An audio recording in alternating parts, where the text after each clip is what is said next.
네, 이렇게 수요일 저녁에 오신 여러분 정말 환영하고 축복합니다. 우리 옆에 계신 분에게 축복하면 좋을 것 같아요. 당신은 정말 하나님을 사랑하는 분이시군요. 당신의 갈망이 보입니다. 아멘. 네. 어, 부목사님께서 지난주에 그 수요 설교를 하라고 하셔가지고 그 부탁을 받았는데 4층이잖아요. 그래서 제가 처음에 담임목사님을 대신해서 수요 설교를 한 게 생각이 났어요. 한 적이 그때가 무슨 어떤 뭐 추석이든지 뭐 그럴 때였을 거예요. 근데 처음으로 설교를 하는 목사님을 대신해서 설교를 하는 거였어가지고 엄청 부담스럽고 그랬던 그게 생각이 나더라고요. 그 이후에는 4층이 아니라 5층이었어가지고 하는 그 기회가 5층이었어서 근데 지금은 또 4층이다 보니까 그때 생각이 나더라고요. 근데 저기 뒤에서 앉아 있는데 그때 나는 참 간장종지만 했지. 그런 생각이 들면서 지금은 좀 그 바지락 칼국수 담을 수 있는 한 2, 3인분 담을 수 있는 대접 정도는 되지 않았나 싶은 생각을 했습니다. 그러면서 나는 오늘도 더 성장하고 내일은 더 성장할 거야. 나는 지금도 자라나고 있고 나는 앞으로 계속해서 예수 그리스도의 장성한 분량을 닮을 때까지 나는 계속 전진할 거다. 라는 그런 생각을 뒷자리에서 제가 하다가 찬양을 했는데 그때 당시에 처음에 제가 설교를 해야 된다. 이번에 수아 네 차례야. 그렇게 얘기하셔가지고 제 차례가 온 거죠. 근데 그때 처음에 그 생각을 했어요. 내가 뭘 잘하지? 내가 뭘 제일 잘 알지? 내가 뭘 제일 잘 말할 수 있지? 그거를 막 생각을 했었거든요. 처음 설교를 해야 됐을 때. 그래서 막 그걸 막 찾았던 거죠. 그때 당시 저는 초등부 전도사였고, 그러니까 뭐 믿음의 길잡이든지 뭐 양육반이든지 뭐 여러 가지를 봤을 거예요. 근데 말씀을 준비하는 동안에 하나님이 저한테 말씀을 하셨어요. 처음에는 이제 제가 뭘 잘하는지에 꽂혀 있어가지고 그것만 막 찾다가 하나님이 네가 말하려고 하는 거, 네가 잘하는 거 말고 그들에게 필요한 걸 생각해야지 라고 하시더라고요. 네가 주고 싶은 거, 네가 줄 수 있는 거 말고 그들에게 필요한 거, 그리고 하나님이 내가 그들에게 주고 싶은 거에 관심을 가져라 라고 말씀을 하셔서 그때 이제 막 대폭 수정을 하고 그러면 뭐예요? 막 이렇게 네, 그래서 그렇게 했던 생각이 나요. 네, 오늘은 제가 이제 출애굽기 말씀을 가지고 함께 말씀을 나눌 겁니다. 저희가 지금 출애굽기를 계속 읽어가고 있어요. 읽어가고 있는데 오늘은 이제 30장까지 여러분 같이 우리 읽으셨고 어제 그냥 제가 앞부분이 좀 다시 보고 싶다. 그래서 출애굽기 앞에를 갔는데 출애굽기 14장 19절에 이렇게 나옵니다. 모세가 요셉의 뼈들을 가져갔더라.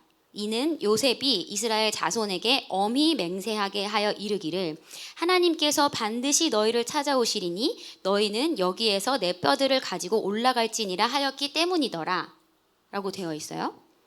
그리고 그 앞으로 가보면 출애굽기 12장 40절이에요. 한편 이집트에 거하던 이스라엘 자손의 체류 기간은 430년이었더라. 430년이 끝나는 때에 바로 그날 주의 모든 군대들이 이집트 땅에서 나왔으므로. 어제 제가 이 14장 19절을 읽는데 모세가 어떻게 400년 전의 유언을 기억했을까? 대략 4대 정도로 보거든요. 이때 사람들이 120년 살았으니까 이집트의 이스라엘 민족이 기거했던 그 횟수가 4대 정도로 보는데 여러분은 혹시 기억하고 계신 거 있으세요? 가문의 유언이 있으십니까? 할아버지의 할아버지의 할아버지의 할아버지가 말씀하신 어떻게 400년 동안 이스라엘 사람들은 이걸 알고 있었을까요? 하나님은 우리를 구원하러 오실 거고 우리는 하나님의 언약 백성이야. 그리고 우리는 하나님께서 약속하신 그 땅으로 하나님께서 우리를 데려가실 거야. 그리고 그때 우리는 요셉의 뼈를 가져가야 돼. 이게 400년 동안, 조금 더 정확히 하면 430년? 체류 기간이 430년이라고 했으니까 400년 이상 자기들의 정체성을 잊지 않은 민족. 이게 유대인인 거죠. 그래서 저는 어제 이걸 보면서 그냥 계속 그 430년이 계속 생각이 나는 거예요. 어떻게 430년 동안 잊지 않았을까? 어떻게 그랬을까? 근데 하나님께서 그 방법을 우리에게 계속 알려주시죠. 사실은 이거 이후에 이제 신명기에서 하나님은 우리한테 말씀하시죠. 자녀들을 부지런히 가르쳐라. 나를 기념해라. 기억해라. 네. 사실은 아까 이제 간사님이 처음에 찬양 시작하실 때 하나님을 기념하자라고 표현을 하셨는데 오늘 제가 나누고자 하는 그 메시지의 핵심이 바로 하나님을 기념하자입니다. 네. 이스라엘 민족들은 하나님을 기념한 거예요. 계속해서. 그래서 그 앞에 가면은 방법이 나오는데요. 13장 9절에 보면요. 근데 이 비슷한 얘기는 앞에도 계속 나와요. 13장 9절에 출애굽기 13장 9절입니다. 너를 위해 그것을 내 손 위의 표적과 내 눈 사이의 기념물로 삼아 주의 율법이 내 입에 있게 하라. 이는 주께서 강한 손으로 너를 이집트에서 데리고 나오셨기 때문이니라. 그러므로 너는 해마다 이 규례를 지킬 시기에 그것을 지킬지니라. 6월절 무교절을 지금 지키라고 하나님이 방법을 주신 거예요. 네. 이게 바로 400년 동안 자신들의 정체성을 잊지 않은 방법입니다. 잊지 않기 위해서 기억한 거예요. 처음에 첫 문장이 그거잖아요. 우리가 이걸 기념하는 거, 유교절을 그 6월절을 기억하고 매년마다 그것들을 기념하고 그걸 먹고 그런 세레모니를 하고 이스라엘 민족들에게 그게 필요했던 거예요. 하나님이 그걸 받고 싶어서 하라고 하신 게 아니에요. 매년 나를 기념해라, 나를 위해서가 아니에요. 9절에 너를 위해 하라고 돼 있어요. 너를 위해. 매년 이런 의식을 해야 했던 것, 매년 하나님을 기념해야 했던 것, 매년 하나님이 자신들을 이집트의 강한 손에서 이끌어내신, 구출해내신 분이라는 것을 기념해야 됐던 이유는, 매년 그것을 기억해야 됐던 이유는 인간인 우리를 위해서예요. 너를 위해. 그리고 이스라엘 사람들은 그것을 꾸준히 했습니다. 꾸준히 했어요. 자식들에게 부지런히 가르쳤습니다. 우리는 이런 민족이야. 그러니까 요셉의 뼈를 모세가 가지고 갈 수 있었던 거죠. 400년 전에 죽은 사람의 뼈를. 할아버지의 할아버지의 할아버지의 할아버지가 얘기했던 그 유언이 400년 뒤에 지켜질 수 있었던 것은 이 민족이 자신들의 정체성을 정확히 알고 있었기 때문이에요. 정체성을 정확히 알고 생각하고 그것들을 살아낼 수 있는 방법은 반복하고 기념하는 것밖에 없습니다. 그래서 이스라엘 사람들은 굉장히 구체적으로 하나님을 기념하죠. 자신들을 홍해에서 건지신 하나님, 이집트의 그 군마가 쫓아오는데 그 마차가 아닐 텐데, 그죠? 전차라고 표현해야 되나? 그 전차를 홍해에 수장시킨 하나님, 불과 구름 기둥으로 우리를 인도하신 하나님, 우리에게 만나와 메추라기를 보내주셔서 우리를 먹여 살리신 하나님, 우리가 목마를 때 바위에서 물이 나게 하신 하나님. 굉장히 구체적으로 하나님을 기억하고 기념하고 찬양하고 있어요, 이스라엘 사람들은. 우리도 지금 그렇게 해야 됩니다. 각자 스토리가 다르겠죠. 이거는 이스라엘 사람들의 스토리고요. 지금 이제 우리로 2024년을 살고 있는 지금 우리 각 한 사람 한 사람 개개인의 삶으로 들어가서 하나님이 내 삶에서 일하셨던 것들에 여러분이 집중하시는 겁니다. 네. 지난 주일에 저희가 치유 집회가 있었어요. 치유 집회가 있었는데 그때에도 낫지 않은 것을 인식하는 사람들이 있고 조금이라도 좋아진 것을 인식하는 사람이 있습니다. 물론 그 자리에서 순식간에 나면 너무 좋겠죠. 예. 근데 선교사님도 그러셨잖아요. 나도 모른다고. 어떤 사람은 낳고, 어떤 사람은 50% 낳고, 어떤 사람은 100% 낳는데 나도 모른다. 선교사님도 모르는데 뭐 저희가 어떻게 알겠어요. 네. 근데 중요한 건 하나님의 말씀이 선포되었고 선교사님은 자기가 할 일을 했고 손을 얹었고 우리는 그것을 받았다는 거죠. 선교사님은 자기가 할 일을 다 했다고 말씀하세요. 나는 줬어. 저는 줬습니다. 그리고 하나님이 일하시는 건데 하나님이 우리 안에서 일하시는 건데 그 하나님의 일하심에 우리가 집중을 해야 되는 거예요. 네. 그때 조금이라도 예전과 달라진 게 있다면 그 사실에 집중하는 거죠. 하나님이 일하고 계신 것에 집중하는 거예요. 하나님이 일하고 계신 것에 집중하는 사람들, 그리고 하나님이 누구이신지, 그리고 내가 누구인지에 집중하는 사람들은 그 하나님의 일들이 계속해서 더 많이 나타나게 되어 있습니다. 네. 그리고 그게 400년 동안 잊지 않을 수 있는 방법입니다. 네. 계속해서 들여다보는 거예요. 그래서 하나님이 급기야 이제 여호수아한테 이렇게 말씀하시죠. 여호수아 1장 8절. 우리 너무 잘 알고 있는 말씀인데요. 함께 보겠습니다. 여호수아 1장 8절입니다.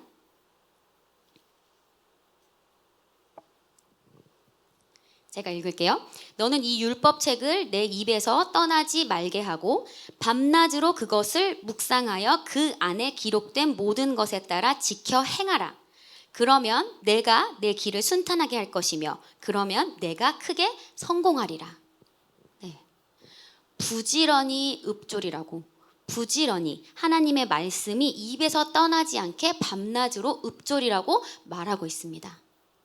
말씀을 말하고 하나님이 일하신 것들을 말하는 거예요. 우리의 입은 그거 하라고 있는 겁니다. 불평하라고 있는 입이 아닙니다. 왜 안 됐지? 라는 말을 하라고 있는 입이 아닙니다. 네. 저는 라도나 목사님 그 집회에서 그 얘기를 하실 때 아버지가 뭐 성경을 읽는 시간이 있었는데 성경을 읽는 거를 항상 얘기하면서 하나님은 불평하는 사람들을 싫어하셨다. 그리스도인들은 불평하는 자들이 아니다. 라고 가르쳤다고 자기가 어렸을 때 그 얘기를 하시는데 그러네. 맞지. 하나님은 불평하는 자들을 싫어하셨지. 그래서 이스라엘 사람들한테 너희는 목이 뻣뻣한 자들이다. 라고 얘기하셨지. 나는 정말 하나님의 마음에 드는 사람이고 싶다. 그런 마음이 제 안에 들었어요. 그러면서 불평하지 말아야겠다. 항상 감사해야겠다. 항상 감사하는 사람은 하나님의 일하심을 보는 사람들이고 하나님의 말씀을 말하는 자들입니다. 네. 어떻게 그렇게 할 수 있어요? 저는 이것도 말하고 싶고 저것도 말하고 싶고 제 입은 이것도 말하고 싶고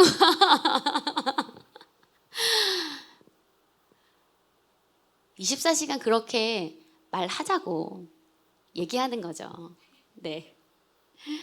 안 되는 것을 알고 있습니다. 우리 모두. 우리가 24시간 그렇게 하지 못하는 건 알고 있지만 지향점을 놓고 그곳으로 가는 거예요. 나는 저기로 간다. 나는 불평하지 않는 자야. 나는 항상 감사하는 자야. 나는 요만큼이라도 하나님이 하신 일이 있으면 그것을 100배 확대해가지고 말하는 사람이야.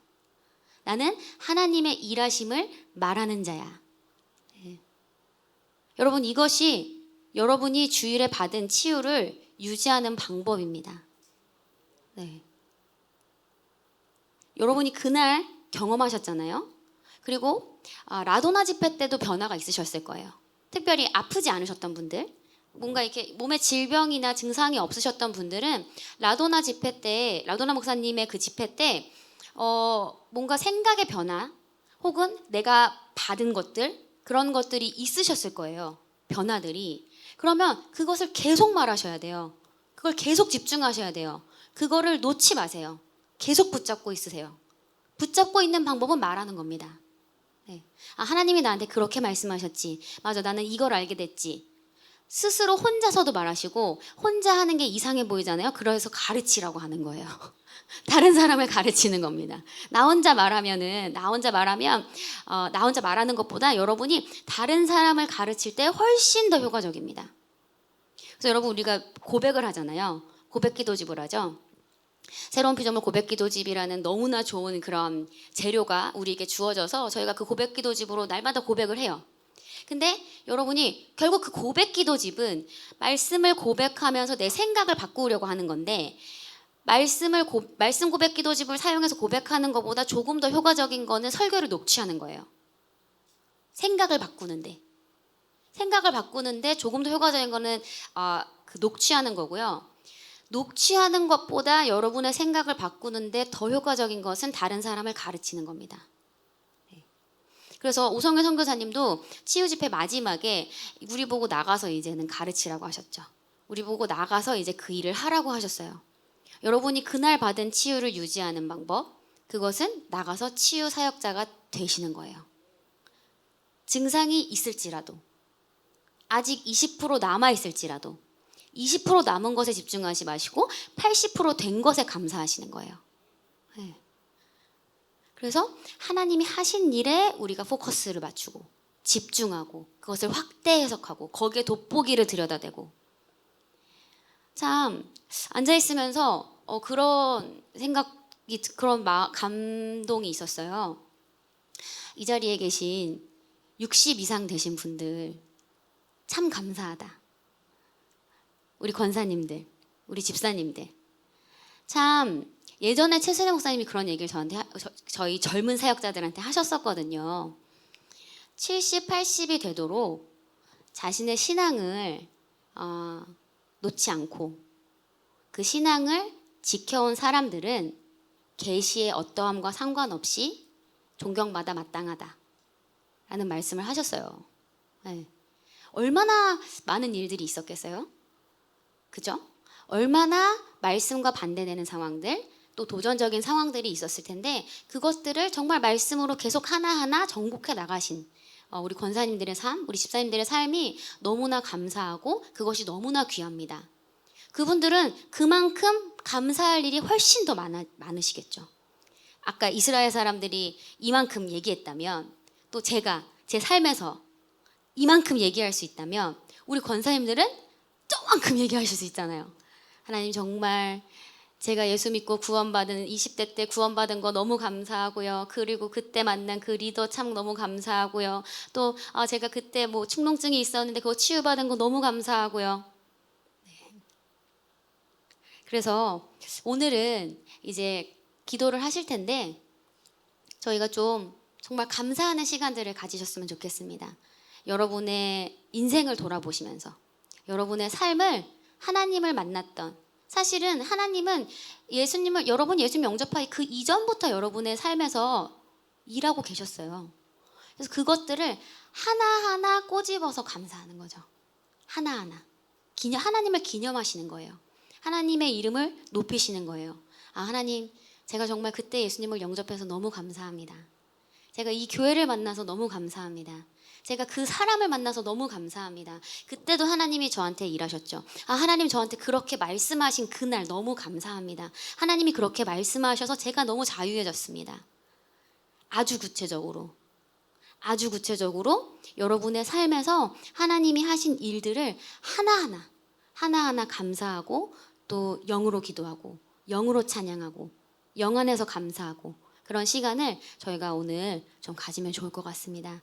그렇게 하는 것이 여러분이 정말 우리가 5월 말부터 지금까지 정말 바쁘게 여러 가지 잔치 음식을 먹었는데 만찬을 즐겼죠. 이제 소화시키실 차례예요. 소화시키면서 내 걸로 만들고 그것이 정말 나의 에너지원이 되게 하고 그 영양분이 나를 통해서 또 다른 형태로 전달되게 하는 데 있어서 여러분이 정말 하나하나 정말 하나님이 내 삶에서 일하신 그 일들을 기념하고 감사하고 높이고 그것에 집중하고 네. 그렇게 할 때 나머지 20%가 채워질 겁니다. 네.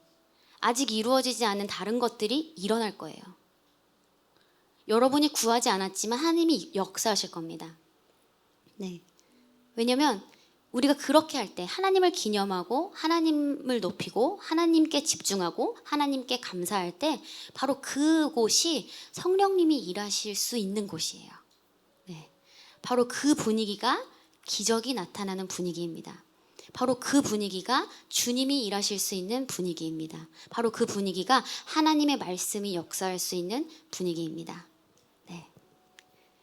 우리 이 시간에 참 주님을 경배하고 여러분 한 사람 한 사람의 삶에서 이게 너무 개인적인 거여서 옆 사람이 몰랐으면 좋겠으면 한 자리 띄어서 이렇게 앉으세요. 네. 그리고 진짜 구체적으로 얘기하세요. 진짜 구체적으로 얘기하시고 얘기하면 얘기할수록 더 생각날 거예요. 3개 얘기하고 말할 게 없으신 분들은 아마 이 자리에 없을 것 같아요. 네. 저희가 1시간 기도할 건데 1시간이 모자랄 겁니다. 네. 우리 함께 주님을 찬양하고 또 주님께 감사하고 하나님을 기념하겠습니다.